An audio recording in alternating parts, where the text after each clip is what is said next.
Hello everyone, this is Rural Gorge Anglers and this is an Arkansas River fly fishing video report for Monday, February 24th. And this is kind of an update report for the last week of February going into the first week of March because we've really got some exciting things happening on the river and we want to make sure everyone's aware of it and in detail. So the Upper Arkansas has really come through a transformation in the last really 2 weeks with warmer weather, downslopes, and significant ice shelf diminishing.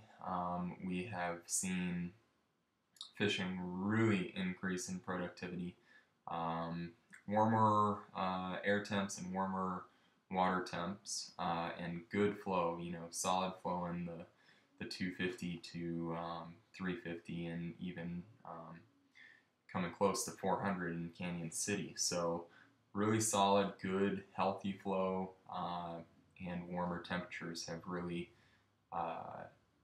kick-started the stonefly molt as well as BWO activity in Bighorn Sheep Canyon, especially in Canyon City on the Riverwalk, and even up to Salida and further upriver. We've seen significant activity increase in the Coaldale area, Valley Bridge, Trading Post, so just above Cotopaxi. Cotopaxi's been good as well, gets a little less sunlight, a little less radiant heat than up just a touch upriver. So those upriver sections have been producing just a touch better than Cotopaxi, Texas Creek, and the Three Forks area producing really well. And then when you get down below what we call the Narrows and the Shark's Tooth section, Pinnacle Rock, Spikebuck, when you get down below that, you get another very open area below Spikebuck, all the way down to Parkdale. So those are good options as well. You just kind of want to steer clear of the real narrow, deep parts of Bighorn Canyon, and you'll have very productive fishing. So we forecast for the fishing to just really get better and better as we move into March, and as we all know, March is one of the best months on the river with a lot of blue-winged olive activity and some starting caddis activity, at least in the lower water column, and fish are super hungry, coming off winter, and feed heavily. We often see some of the best dry fly activity on this river during the month of March, so definitely mark your calendars to make some trips down here. In addition, the last week we've seen stoneflies be the primary food source.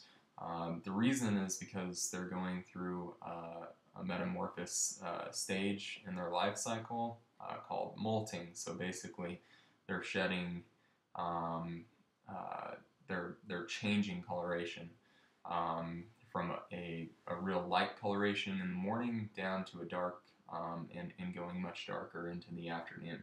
And so basically, those bugs are crawling around and they're getting lighter and in the morning, and that makes those bugs a very good target for feeding trout. So the bugs we've been focusing on as far as the stoneflies go, while we're on that subject, the Arkansas rubberleg is really hard to go wrong with. Larry's Arkansas rubberleg. You'll definitely want the big and the small size. We carry them in both size 10 and size 14. Those are both good sizes. We also now tie that pattern in a weighted non-cone head. So, similar to a Pat's rubber leg, but, in Larry's coloration, Larry's chenille. And then also on that lighter phase, so in the morning, great pattern being the tungstone John Bars, just real nice and light, good flashback, excellent fly. As you get into the afternoon, you'll want to, change up and go much darker. And so your rubber leg stone in the darker color, that darker mottled color, here's your rubber leg in the non-cone, just so you can get a view of that new rubber leg, just a really tremendous addition to our selections.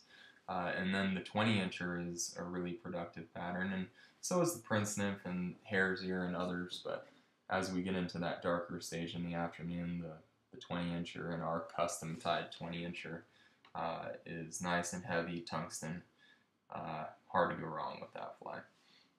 So otherwise, we've got a lot of blue wings starting to kick around in the lower water column. Got a lot of the blue wing nymphs being very active, as well as some emergence and some subsurface film activity, as well as some adult activity. So jumping into that, basically some great patterns that I really like to fish. The S&M nymph, the Wilcox's lowrider, the S&M just went flying there. I'll try to get that back up. But other good ones: Quasimodo pheasant tail flashback, your WD tungsten WD-50 in the dark slate gray. Another excellent representation for that blue-winged olive nymph. Of course, one of the most prolific patterns on this river, the light olive 2-bit hooker. Excellent pattern as well. Those are some that you really won't go wrong with. As you move into the emerger category, a little bit further up in the water column, some that you might focus on are the non-tungsten versions of the WD-50. RS2s are always great as well. One of my standout patterns on this river, because the blue wings are a little bit darker the earlier in the blue wing hatch, which will be for the next 2 or 3 weeks, is Larry Kingree's Iceberg Betas, and his Skinny Mini, which are both excellent emergers. Even fish deep more as the nymph stage. So those are great flies. When we get into the adults, some of my favorites during the early part of the hatch, just to basically separate themselves from mass hatches, from a lot of bugs on the water. One's the BDE, excellent pattern. Larry Kingree's Wild Turkey is one of our favorites. There's the Wild Turkey. Fishing, all these blue wings and the emergers, nymphs, and dries, anywhere from the 18 to a 22. Pretty much the 18 and 20s. And then Larry Kingree's High Vis Betas. Excellent pattern, easy to see. And so that's kind of what you want to focus on as far as bugs go on the arc. And like I said, your best time periods are really going to be in the 9 a.m. through 4 p.m.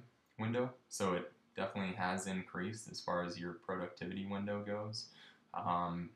So maybe shoot up here, get up to the fly shop at 8 and get upriver, get on the river by 9.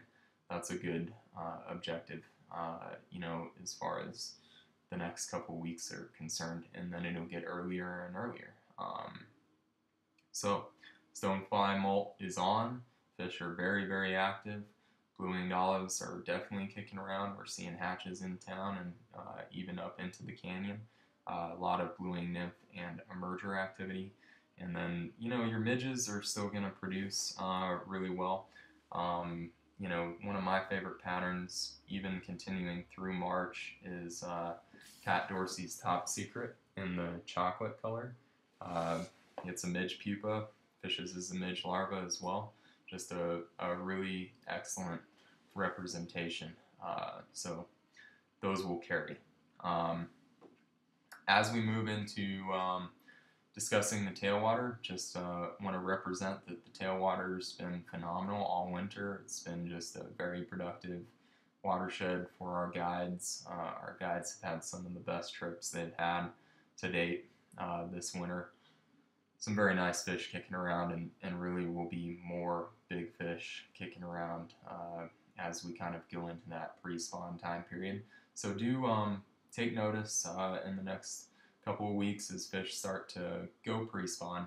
If any fish are on reds, be aware of that and try to steer clear. Those fish are actively spawning. We do have some good reproducing specimens in the river, so try to be cautious of any reds on the river, and that's definitely owed to those fish by anglers. So as far as the fishing goes, not much is really going to change there. Blueing activity is really starting to kick up even more, and that's just a basic concept of warmer water temperatures, a little bit more radiant heat, a little bit longer light window, and midges will continue to fish extremely well. In fact, midges are kind of going to be your go-to. Attractors up front, egg patterns. I really like different San Juan worm patterns, but a little newer patterns like the wired get down worm is great. I also like small little worm patterns like micro floss worms. I do really well with micros there. Another great pattern that most people just do not fish there that does really well and just as an attractor is a hot bead prince nip. So you're just getting their attention with those flies, and a lot of times they're gonna actively feed on those attractors. Otherwise, you're really looking at midge pupa and midge larva activity for the next couple weeks, and also blueing activity. One of my favorites is the zebra jujube midge. That's a small, and that's at 20 and 22, even down to a 24. So zebras, olive, gotta love the red as well. Those are all good colorations for that. Again, one of my favorite blueing nymph patterns there is the S&M nymph, or the military man. The military man's also a really good representation there. Another good little attractor nymph to trail, and covers the bluing spectrum, even midge, larva, and pupa, is your rainbow warrior, and your rainbow warrior will be a really productive pattern as well. Moving into dries, obviously a lot of midge adult activity. I really like the Wilcox's lowrider midge. That's a great fly. Has a nice post, so it's pretty easy to see. And then as far as bluings go, there are a lot of flies that really will produce well. The wild turkey is a great one. The sprout betas, BDE is another good one.